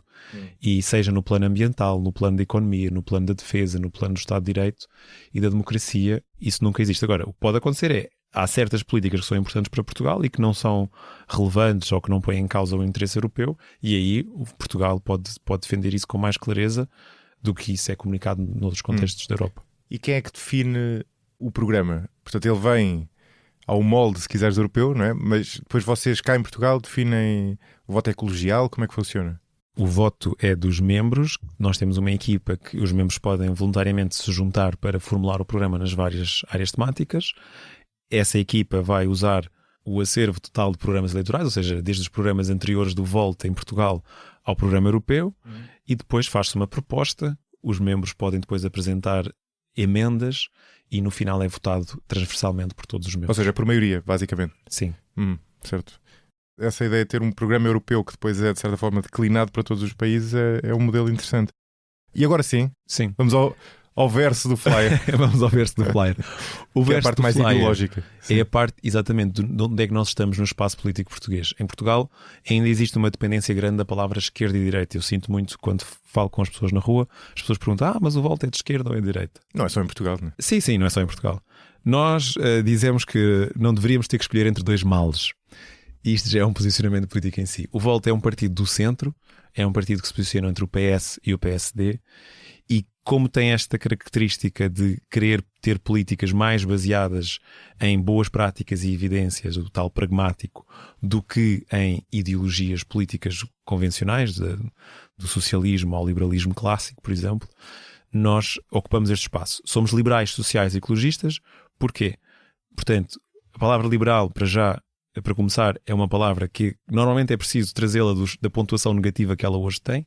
Há muitas pessoas que olham para a palavra liberal com ceticismo porque a visão de liberal parece que é a visão da iniciativa liberal, e aqui há uma novidade que o Volt quer trazer. Não é preciso defendermos o liberalismo clássico, no fundo é aquilo que é a iniciativa liberal, uma ideia de que reduzindo a influência do Estado e ampliando a liberdade de mercado, os problemas que as pessoas enfrentam na economia e na sociedade vão-se a resolver. Nós somos liberais no sentido de acreditamos que o mercado livre e da possibilidade sem entropias de os cidadãos e as empresas poderem inovar, desenvolver negócios e gerar riqueza, nós achamos que isso é muito importante, mas achamos que não deve acontecer de uma forma completamente isenta do papel do Estado. O papel do Estado pode acelerar mudanças que são urgentes para a qualidade de vida das pessoas. E é aqui que nós achamos que é preciso um Estado regulador na componente social e ecologista. Se quiseres, o Volt é um partido que está entre o PS e o PSD, digamos, porque está mais próximo desses dois partidos. Há dois outros partidos que são um pouco mais extremados do que o PS e o PSD, ou seja, estão à esquerda do PS ou à direita do PSD, que são o LIVRE e a Iniciativa Liberal. Nós não somos como a Iniciativa Liberal, que defende um mercado livre no sentido em que o Estado quase não existe, ou é um Estado muito pequeno e muito irrelevante, e também não somos como o LIVRE, que tem uma visão económica muito dirigista de uma economia em que é o Estado que dirige os rumos da economia. Nós queremos um mercado livre, mas, por exemplo, empresas inovadoras, empresas que pagam salários acima da média, empresas que estão a acelerar a transição climática, pagam muito menos impostos, têm benefícios, têm incentivos para se expandirem e gerarem mais riqueza através daquilo que sabem fazer melhor, que é os seus negócios, as suas atividades. Sim, vocês são liberais sociais, quer dizer, na verdade Sim. não tem. Aliás, de novo, ao Rui Tavares, é a pessoa que diz sempre que o Volt é um partido que faz falta, digamos assim, porque é o único partido liberal social em Portugal. Ou pelo menos Até há pouco tempo. no nome do PLS, acho que é assim que se chama, que surgiu entretanto. Sim, no fundo, o liberalismo social, que é também a maneira como eu me costumo definir, a maneira como eu vejo é, tu vens do liberalismo, mas também vês a importância não só do Estado Social, mas também ter um Estado capaz para intervir. No fundo, já não sei de quem era esta frase, és capaz de ver o bom e o mau do Estado. Sim. E às vezes parece que há um lado que só vê o bom do Estado e há outro lado que só vê o mau do Exato. Estado. E essa relação entre IEL e LIVRE é isso mesmo. Ou seja, o LIVRE confia demasiado no Estado, e sabemos que há entropias por ter demasiado Estado, e a IEL é demasiado cética do Estado. E sabemos que também há problemas sociais e de desigualdade, que é um problema grave numa sociedade livre, porque se as pessoas não têm igualdade de oportunidades, não há de facto liberdade. E isso deveria incomodar um verdadeiro liberal. E o Estado tem um papel também aí para corrigir isso. E o Volt é o partido que procura ser o liberal social da sala, ou seja, ser o partido que consegue a máxima eficiência do papel do Estado e do mercado. Mas há muito mais estatista do que o LIVRE, já agora, só para corrigir esse pormenor. Sim, depois há ainda mais à esquerda. Sim, e o LIVRE também ainda mais à direita da IEL. Sim. Se o LIVRE ou o PS é mais estatista, é uma questão interessante, por acaso. O LIVRE é mais estatista do que o PS. Achas mais estatista?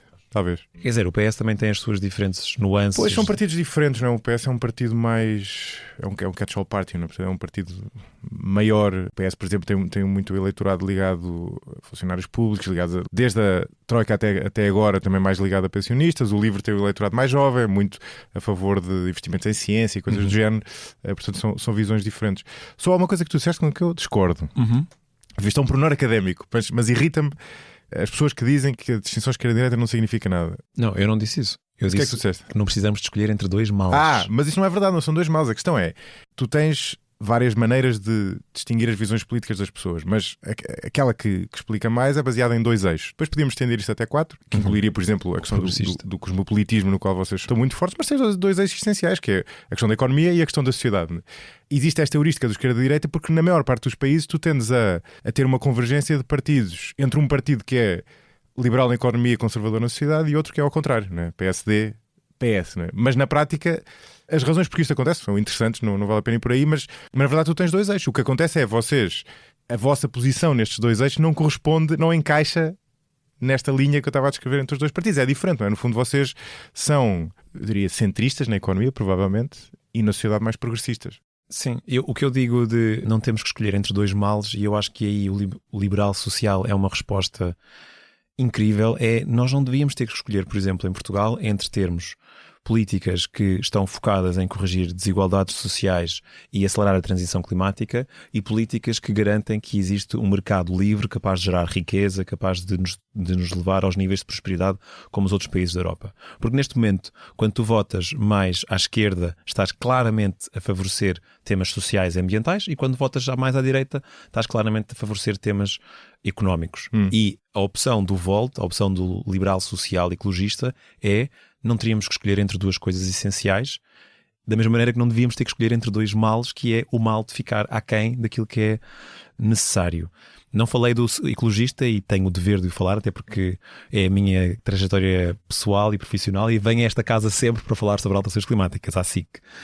É fundamental termos um partido que tenha a ambição de transição climática, mas não de uma forma ideológica, de uma forma muito pragmática, porque a transição climática deve ser feita apoiada em evidências científicas, em recomendações técnicas, e essas recomendações técnicas também são da ciência chamada economia, ou seja, mudar a nossa dependência dos combustíveis fósseis, construir uma economia verde o mais rapidamente possível, gastar dinheiro nesse investimento é economicamente inteligente, porque significa poupar e evitar custos dos impactos das alterações climáticas, dos eventos extremos que já estamos a ser impactados e já estamos a pagar altos custos sobre isto. Aliás, é sobre isso normalmente que eu venho aqui à SIC falar quando existem eventos extremos em Portugal. E, portanto, em Portugal não existe nenhum partido que casa tão bem estas prioridades, estas 3 prioridades. Uma economia produtiva e que converge com o resto da Europa em termos de prosperidade, dos rendimentos que gera. Uma sociedade que cria igualdade de oportunidades, que combate a discriminação e que garante um Estado de Direito democrático que é rigoroso e ambicioso, mas também esta ambição climática, e aqui dizer que o Volt é o partido mais verde em Portugal no sentido de ter a meta de neutralidade carbónica mais ambiciosa, tem uma proposta que não é ideológica no plano clássico da ecologia, do ecossocialismo mais de esquerda, que é o espaço onde o verde ou as políticas ambientais normalmente estão. O Volt tem uma perspectiva bastante pragmática de perceber que a economia verde, azul, circular são essenciais para termos uma economia mais produtiva, mais competitiva, que gera mais valor acrescentado e, portanto, que nos leva para os patamares de riqueza que nós queremos alcançar e nos também conduz a um país que está dentro dos limites do planeta, que não contribui para um problema global, mas que se adapta e reduz, na sua cota-parte, os riscos que todos estamos a causar para as futuras gerações e que nos inclui a nós próprios. Eu identifico-me muito com esta visão centrista, digamos assim, mas imagino que eu seja muitas vezes a crítica de o centrismo não existe, isso é uma coisa de meias tintas, não... ou pior ainda, como há quem defenda, que o centrismo muitas vezes é uma capa para uma visão ideológica camuflada, sei lá, tecnocrática, por exemplo, não é aquela lógica de retirar a política das coisas quando a política sempre existe. Costumas ouvir este comentário? Sim, costumo ouvir esse não faz sentido.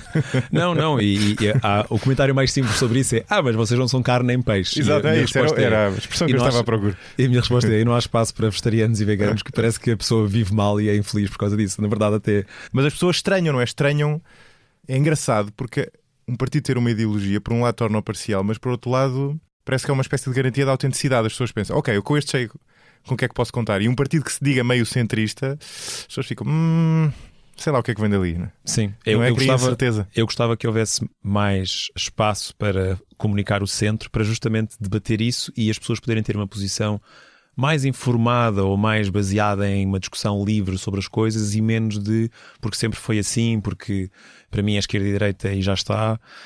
Nós vamos a eleições porque a esquerda e a direita não se entendem. E sucessivamente vamos a eleições, sempre que há uma votação do Orçamento de Estado, desde 2019 praticamente, a não ser quando tivemos a maioria absoluta do PS, era sempre um dilema e parece que o país quase parava para votar uma coisa que não é assim tão decisiva na vida do país, que é o Orçamento do Estado, que também não varia assim tanto de um ano para o outro. E isto porque, apesar de ficar isto não ser uma coisa tão visível, na prática nós estamos a ficar muito polarizados. Nós precisamos que, sobretudo, o PS e o PSD, que são os dois maiores partidos da esquerda e da direita, consigam concertar-se mais, consigam fazer mais pactos sobre a vida do país e sobre o seu desenvolvimento. Nós temos várias reformas essenciais para a qualidade de vida em Portugal que estão atrasadas, paradas e que pesam muito no nosso país. Desde a reforma da justiça a termos um grande plano de investimento em Portugal, esta é a razão pela qual, apesar de não sermos um país pobre, os portugueses serem pobres. Nós temos 46% de portugueses que não pagam impostos porque não têm rendimentos para os pagar. Esse não pagar de impostos, esses 46% de portugueses, são uma sobrefatura para os outros portugueses que sentem que pagam demasiado impostos. A classe média alta e a classe alta. Nós precisamos de grandes investimentos públicos. Portugal é o último país na União Europeia no que diz respeito a investimento público, ou seja, investimento do nosso Orçamento de Estado em nós mesmos. Nós somos o primeiro país da União Europeia mais dependente dos fundos europeus para garantir investimento público. Mas o que é que isso tem a ver? Espera lá, tu agora já estás aí em campanha. O que é que isso, Não. O que é que isso tem a ver com o que eu perguntei diretamente? Não, isto tem a ver, o que é que isso tem a ver com o centro, com o centrismo que é e o não termos um centro capaz de colocar PS e PSD a concordar sobre uma visão comum de desenvolvimento. Mas isso existe noutros países? Esse existe. Centro? Atenção, noutros países a polarização também existe e até às vezes mais agravada. Há uns casos mais agravados, era nisso que eu estava a pensar. Mas nos Olha países, para a Espanha. Exato, mas lá não existe mesmo centro nenhum. O centro que havia em Espanha, que era o Ciudadanos, praticamente desapareceu. E eu acho que há várias explicações sobre porque é que nos estamos a polarizar e porque é que nos estão a polarizar, mas uma forma de contrariar esta polarização que prejudica a nossa qualidade de vida mesmo muito diretamente. Eu estava a falar dessa questão do investimento porque a qualidade do nosso SNS, da educação, do salário que temos, que é em função da competitividade e da produtividade das empresas do nosso país, depende dessas respostas que não estão a ser dadas porque há anos que andamos aqui com governos minoritários que lutam um contra o outro pelo poder e que, portanto, o que é que fazem? Distribuem vantagens eleitoralistas de curto prazo que não mudam nada. Sim. Eu acho que estás a tocar num ponto importante que é nós não temos uma tradição de coligações como existem em países mais do centro da Europa, Alemanha, Holanda, etc.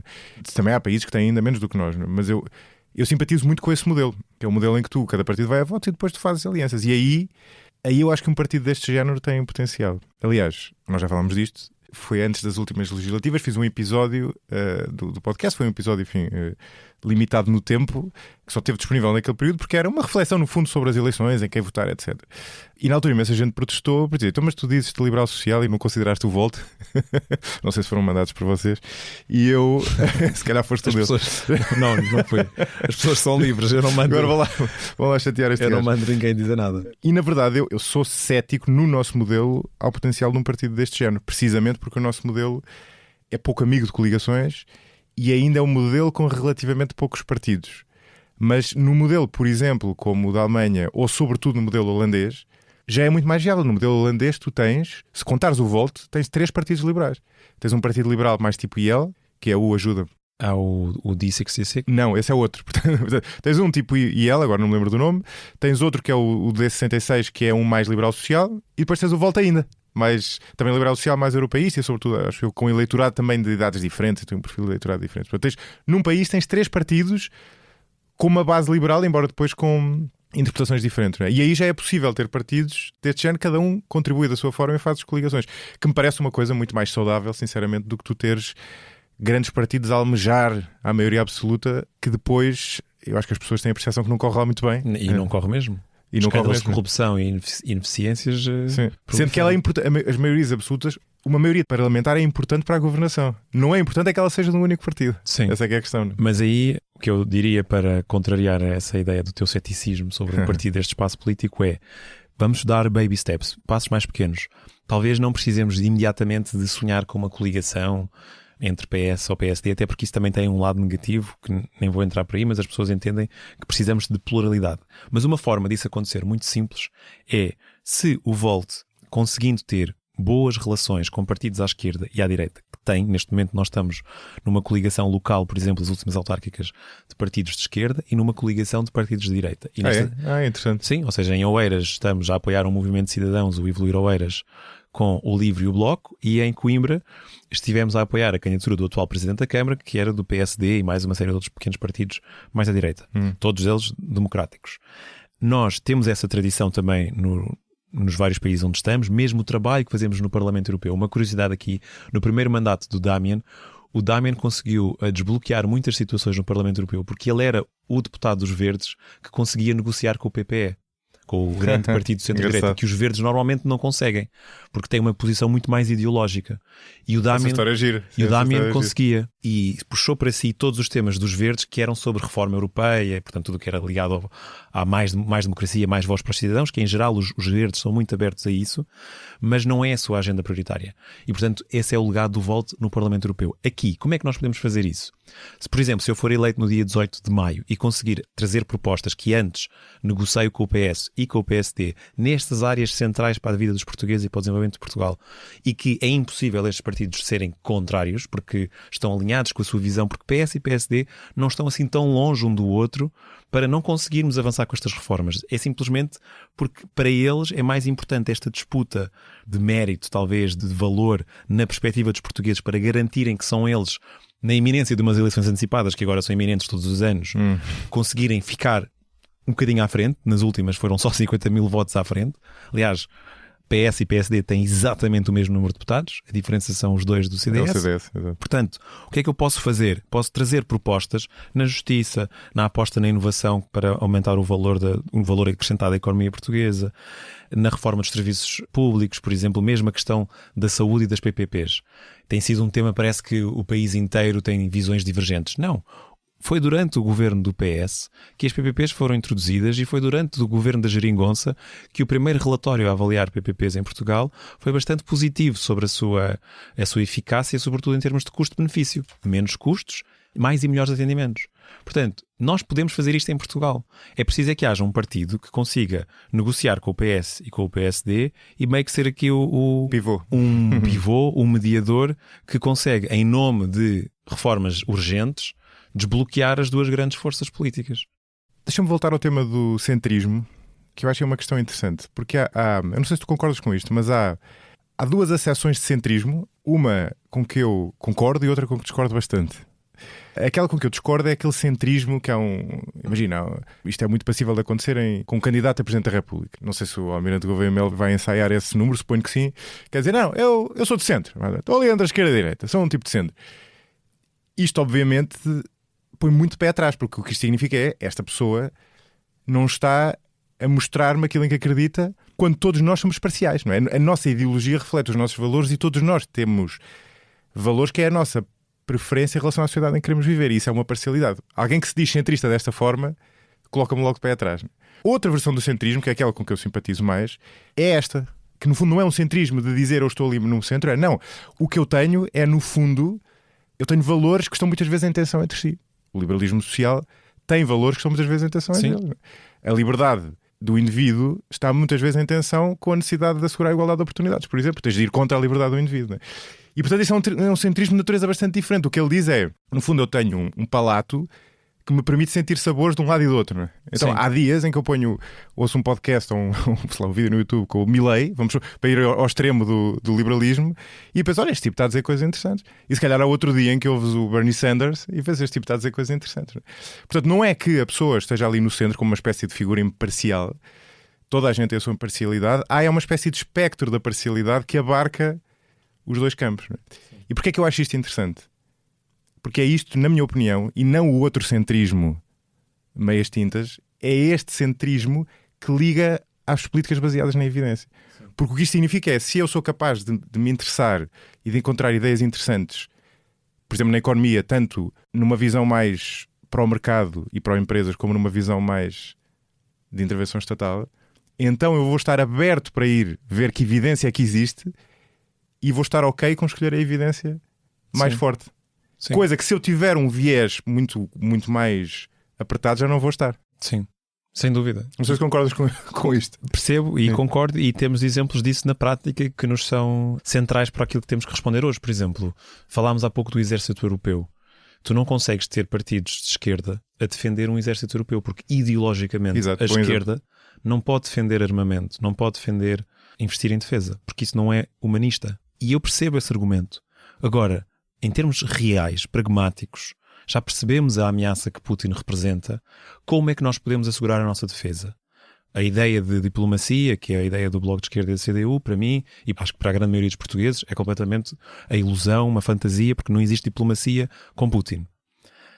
Como é que nós conseguimos assegurar isso? O modelo tradicional dos nossos exércitos, que já não são usados há décadas e que estão vinculados a esse Portugal e a esse Estado-nação, que já não existe per se, também não funciona. Tu tens aí um exemplo claro como, se tu tiveres amarrado a uma ideologia tradicional ou uma ideologia política do século XX e XIX até, tu não consegues ter uma resposta pragmática e eficaz para os problemas. E no caso do exército europeu, para mim é claro. À direita a mesma coisa. Tu tens um problema em Portugal com os partidos de direita que têm uma visão onde prioriza a liberdade individual, mas depois tem uma visão de sociedade conservadora. E tu aí, entrando no campo do progressismo, tens um problema, que tu tens dificuldade em que um partido defenda uma sociedade progressista, onde, por exemplo, as pessoas são livres de amar quem quiserem e de isso não ser um problema na sua vida pessoal. Isso entra em confronto com uma visão conservadora da sociedade que também está no espaço político da direita. E nós não devíamos ter que escolher entre, por exemplo, a igualdade de oportunidades e uma sociedade sem discriminação, que é um conceito profundamente liberal, e uma economia que funciona, que tem um mercado livre, onde as pessoas podem empreender e ter os seus projetos, mas aí, desenvolver os seus projetos de forma livre. Mas aí nesse aspecto vocês têm uma visão mais marcada, eu diria, não é? Ao contrário da economia, ou seja, no que toca ao progressismo de costumes, digamos assim, vocês aí, pelo que eu entendo, têm uma posição mais marcada, que nós associaríamos com a esquerda, certo? Sim, quer dizer, a esquerda, de novo, eu não gosto do termo esquerda e direita porque é extremamente impreciso. Não, eu percebo, mas, por exemplo, nós associaríamos, o PCP é um partido profundamente de esquerda e não é progressista, como o Volt. Claro, mas é excesso, a Iniciativa Liberal não é um partido de esquerda de todo e é mais progressista do que o PCP. E, portanto, não querer ver isto é impreciso. Para quem tem um compromisso com as boas práticas, com evidências, até com a ciência, não dá para ser profundamente esquerda e direita, porque são dois termos que levam ao erro. Há partidos que se definem como esquerda e é uma definição aqui, é quase como uma definição de género, não é? Ou seja, se o partido se identifica como sendo de esquerda, temos que aceitar que é de esquerda, certo? É o partido que define. E, portanto, o PCP define-se como esquerda, mas depois, nos temas, não é só dos valores progressistas, até nas touradas, por exemplo, é um partido conservador. A Iniciativa Liberal é um partido que, economicamente, é mais direita, mas, em alguns temas, também não todos, é progressista. Noutros também é conservador. E, portanto, isto é impreciso. E eu então, acho... mas então, que termo é que tu gostas de usar em vez de esquerda-direita, neste caso? Progressismo, conservadorismo? Eu, nesta campanha, tenho uma proposta, que é: nós temos que falar às pessoas para aquilo que é o seu entendimento da realidade. Não vale a pena vir com liberal, social, ecologista e termos precisos. Vamos tentar encontrar um compromisso. E, portanto, eu gosto da palavra centro. Centro entre o PS agora já e o estás PSD. A fazer campanha. Não, o que eu estou a fazer é a palavra centro. Não, espera lá, Eduardo, desculpa lá. Certo, mas neste tema progressista versus conservador, vocês estão claramente no campo progressista, certo? Certo. Pronto, portanto aqui não estão no centro. Mas isso não é ser de esquerda ou direita. Não, este é um eixo. Há o eixo económico, já falámos, não é? Sim. Há outro, enfim, depois há vários modelos, não é? Mas há claramente um eixo, independentemente do modelo que usarmos, que tem a ver com isto. Tem a ver com quão importante para ti são causas como direitos LGBT, igualdade de género, etc. Fundamentais. Pronto, e vocês aqui estão no campo progressista, certo? Certo, sem dúvida. E a minha pergunta aí é, mas isto é uma curiosidade genuína, vocês aqui estão perto de que partido? Ou seja, estão claramente mais no campo progressista do que o PSD, vamos supor, mais ainda do que o IEL, mais do que o PS, mais do que o LIVRE, mais do que o Bloco. Estão onde? Ou seja, onde é que vocês... No progressismo? Sim. Eu diria que estamos à esquerda do PS, mas depois temos lá o PCP que não devia lá estar. Esquece o PCP agora. O PCP é um partido muito específico português. Pensa na Europa. Repara, há umas semanas atrás tivemos uma manifestação sobre a violência contra as mulheres e com uma série de exigências da sociedade civil sobre precisamos de uma sociedade que contraria esta tendência de a mulher é muito mais sujeita e vítima de violência. Quais eram os partidos que lá estavam? O Bloco, o LIVRE, o PAN e o VOLT. se estivermos numa manifestação sobre os direitos dos animais e uma sociedade que respeita as outras espécies e procura introduzir leis que garantem que não somos uma espécie que aniquila e abusa sobre as outras espécies, quem é que lá está presente? O PAN, o Volt e um bocadinho o LIVRE e o Bloco. Pronto, é aí que eu estou a chegar. Ou seja, aí vocês não são centro. E não tem mal nenhum. Atenção, não tem mal nenhum. Mas eu acho que existe um centro progressista, porque não é um eixo, claro, que se representa pela esquerda e direita, e acho que... Bem, não tinhas lá nenhum partido de direita. Nestes eventos e nestas manifestações não, mas nos programas sei que a Iniciativa Liberal e às vezes o PSD, em algumas coisas, não cheira a bafio. Não é muitas coisas, mas sim. Tu dizes que cheira a bafio mostra o campo em que tu estás a ver? Mas isso, tu achas que ser progressista é ser de esquerda? Como é que tu respondes depois com a posição do PCP? Mas o PCP é um outlier, ou seja, tu tens... Estas coisas são tendenciais, não são... E há outros sem assento parlamentar que são mega de esquerda e que não são assim muito progressistas. Portanto... Não, claro, é evidente que a política é mais complexa do que isso, não é? Mas os valores progressistas, historicamente, tiveram sempre associados à esquerda. Sem dúvida. E também ao liberalismo, lá está. E, portanto, os partidos liberais Isso eu identifico mais, ou seja, ser progressista, nesse campo que estás a falar, que são os costumes e os direitos individuais, é ser profundamente liberal. Quando nós respeitamos a identidade de género de uma pessoa, a orientação sexual, que não há desigualdade por uma pessoa nascer homem ou mulher, isto é ser profundamente liberal. Certo, mas precisamente é a priorístico. O meu ponto é, não há nada de errado nisso. 2, eu identifico-me, enfim, em larga medida com isso. O ponto aqui que eu estava a assinalar é que, ao contrário dos aspectos mais económicos, digamos assim, em que de facto vocês estão ali no centro que permite ter essa lógica de políticas baseadas em evidência, aqui vocês têm uma posição normativa muito clara, o que é perfeitamente normal. Atenção, e ainda bem que vocês são claros em relação a isso, não é? Ou seja, aqui vocês são a priorísticos. É importante a sociedade ser assim e tomar medidas até para corrigir uma série de injustiças, não é? Sim. Portanto, vocês são progressistas nesse aspecto, tal como são ambientalistas também, mas aí vocês têm uma lógica muito baseada na evidência. Mas se calhar isto sente-se mais, enfim, pelo menos pela nossa conversa, eu sinto isto também vincado na questão do europeísmo, não é? Também é um ponto a priorístico, no sentido em que vocês gostam da Europa, não é? Ou seja, vocês gostam da Europa, da ideia da Europa, e gostavam que houvesse mais Europa. E eu também, atenção. Mas é um ponto em que... Eu já percebi que tu gostas muito do Volt. Tenho curiosidade, não é? Senão não estavas aqui.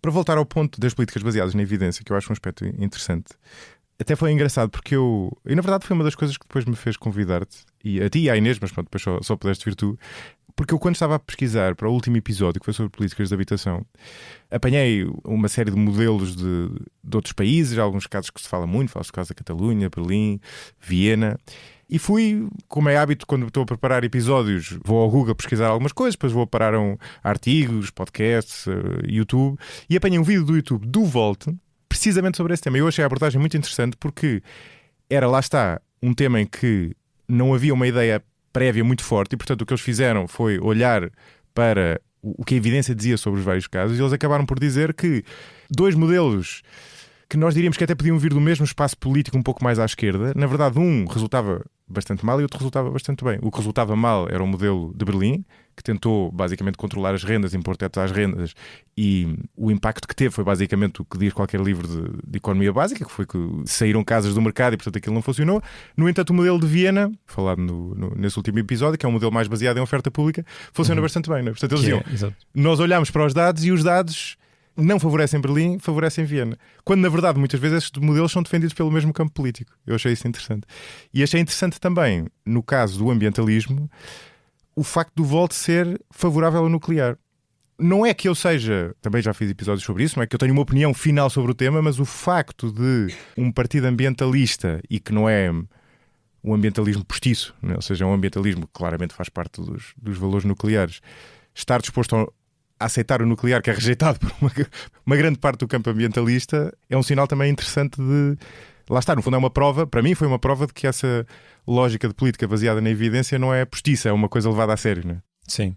Sobre o tema da habitação e sobre esses 2 modelos, claramente essa é a vantagem de ter políticas baseadas em evidências, que é começar perante o problema com uma liberdade de pensamento, de perceber onde é que este problema foi melhor resolvido, ou onde é que as medidas tiveram os efeitos mais positivos e o mínimo de efeitos negativos, exato. Porque não há soluções perfeitas. E de facto a grande diferença entre os 2, o modelo de Berlim, que também é o modelo de Amsterdão, é um modelo que tem sido muito comunicado pelo Bloco de Esquerda nestas eleições, que é esta ideia de colocar tetos às rendas e que já está demonstrado que isso reduz a oferta e só faz subir as rendas nas zonas adjacentes ao teto. E, portanto, isso tem um efeito contrário àquilo que se pretende, que é menos oferta e preços mais altos em alguns casos. O modelo de Viena, que é a tecla que nós batemos nestas eleições em termos de habitação, é habitação pública. Nós precisamos de convergir com a média europeia. Por exemplo, quando vamos licenciar um novo projeto numa área de alta pressão, imaginemos o centro de Lisboa, que não tem muitos terrenos vazios, ou não tem nenhum terrenos vazios, e tem muita possibilidade de reabilitação. Se nós garantirmos que 60% desse desenvolvimento é para a habitação pública ou cooperativa, o que estamos a fazer é que garantir que todas as intervenções no parque habitacional estão em mais de metade a garantir que cada projeto contribui para corrigir esse déficit histórico de desinvestimento na habitação, que é o grande responsável por hoje não conseguirmos encontrar casas que os nossos rendimentos conseguem pagar. Em relação ao segundo ponto, que agora tens que me recordar, do nuclear, exatamente.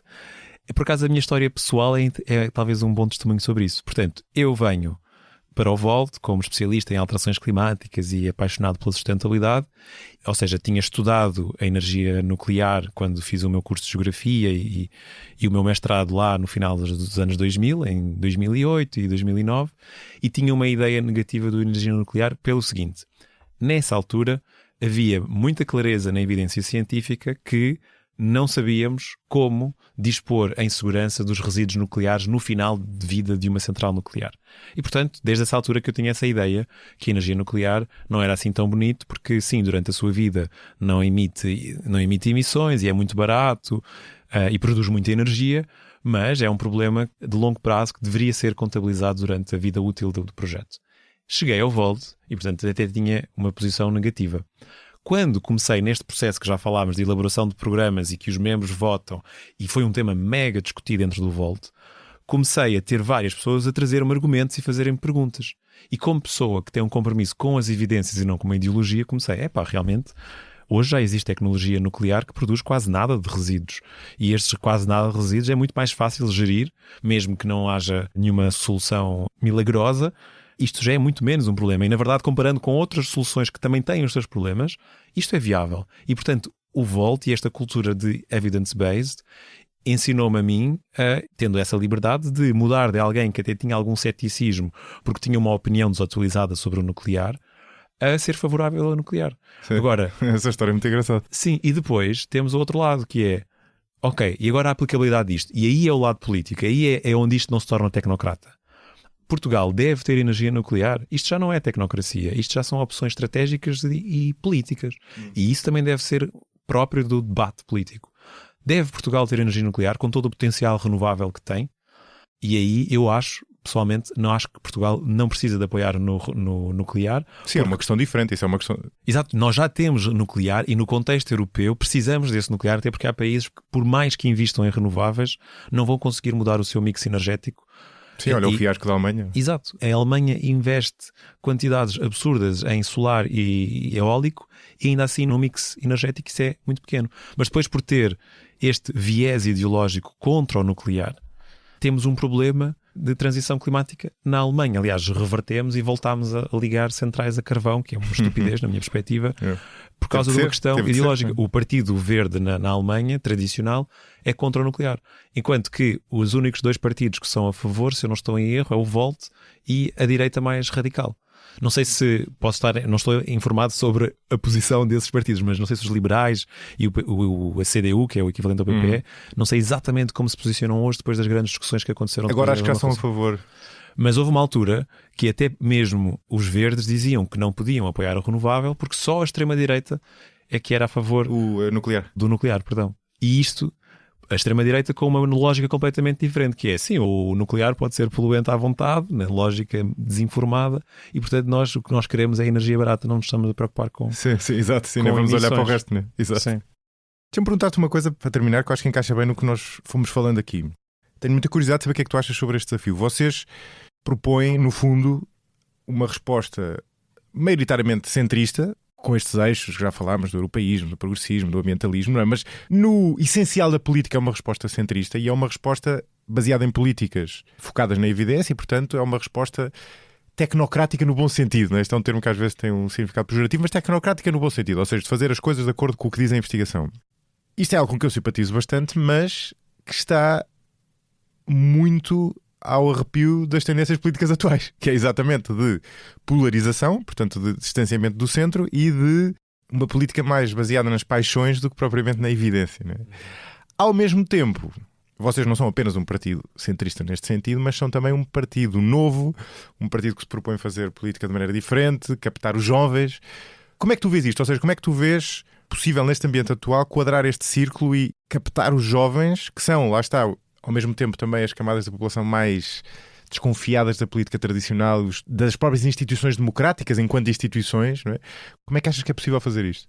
Eu acho que estavas a falar sobre os jovens e o trabalho que o Volt faz junto aos jovens. Na verdade são os jovens, e não só jovens, mas pessoas que estão muito sedentas por políticas mais eficazes, mais baseadas em evidências e menos em discussões ideológicas, políticas que despolarizam. Os jovens?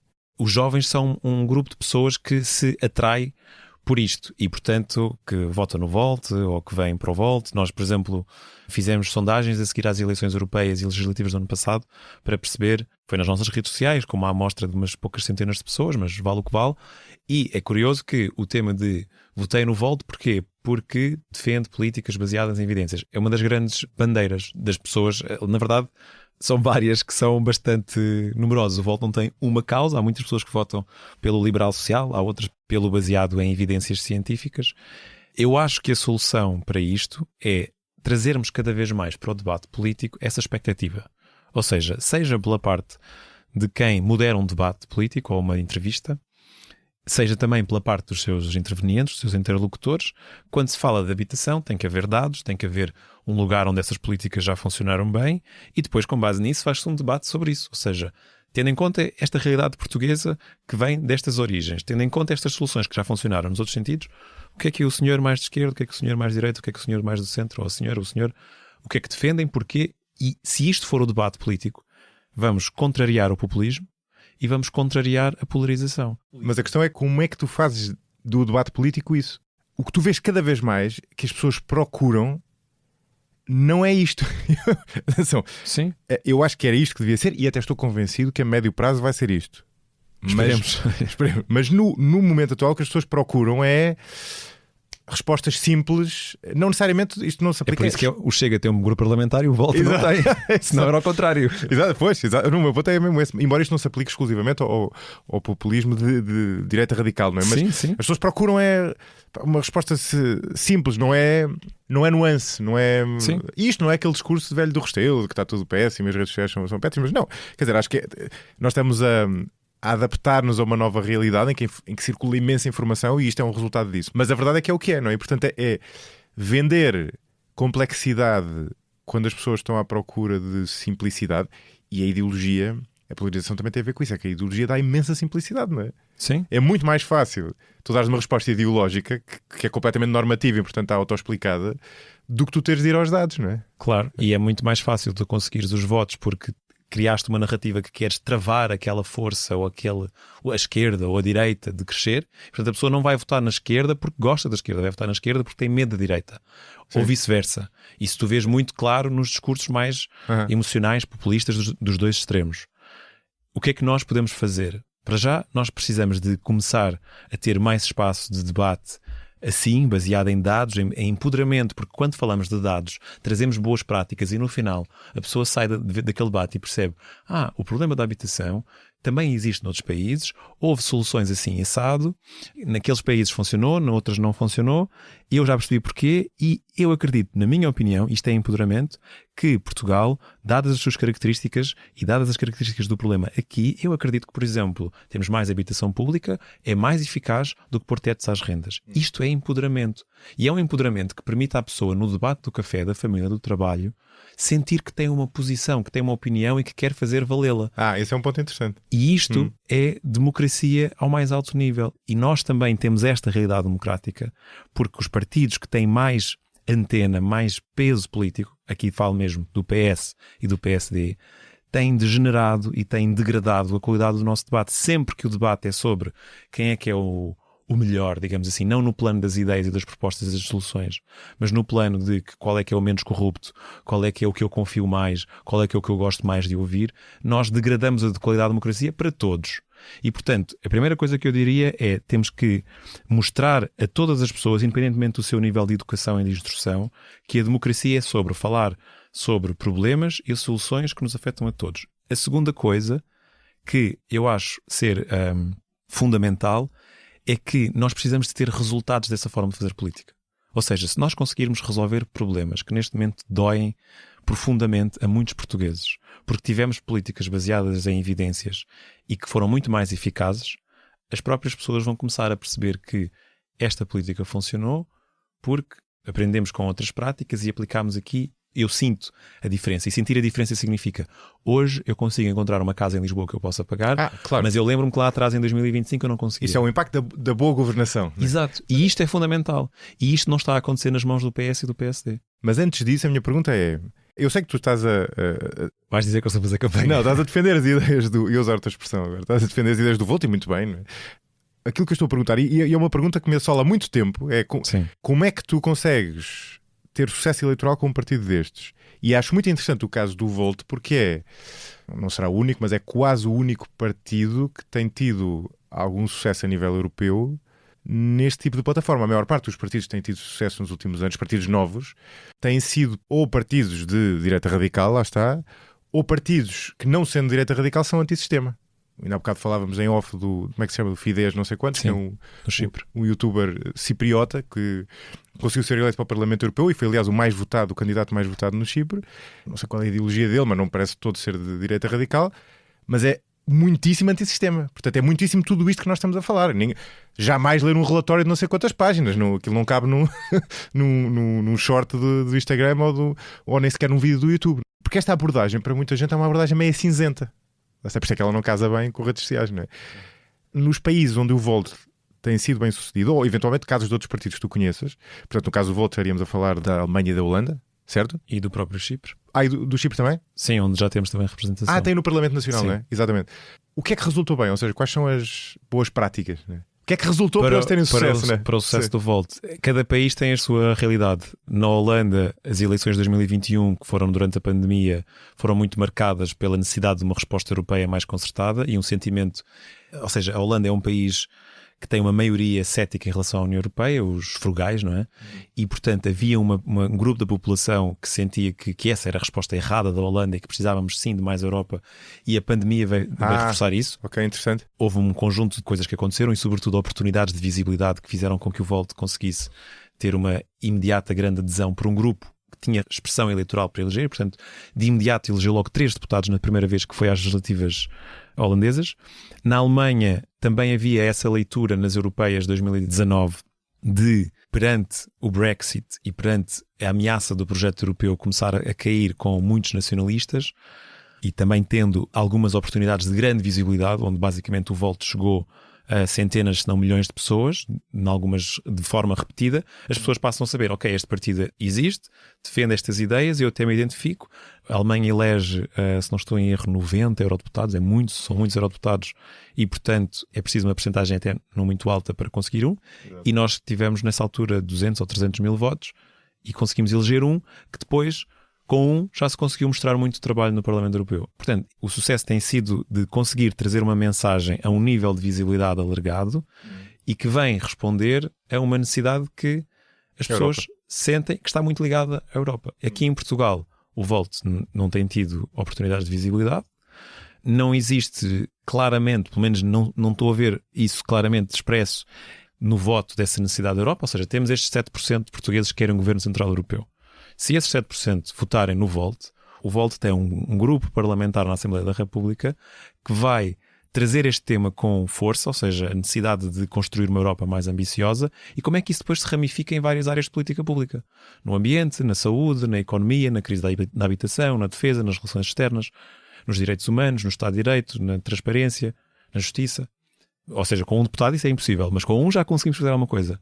Agora, a questão é, esses 7% querem um governo central europeu e depois vão votar no PS ou no PSD, que não querem de todo, são forças que bloqueiam o Governo Central Europeu, ou vão votar em novos partidos, mas que também não defendem isso claramente, ou seja, a Iniciativa Liberal não quer um Governo Central Europeu, é uma Europa das Nações.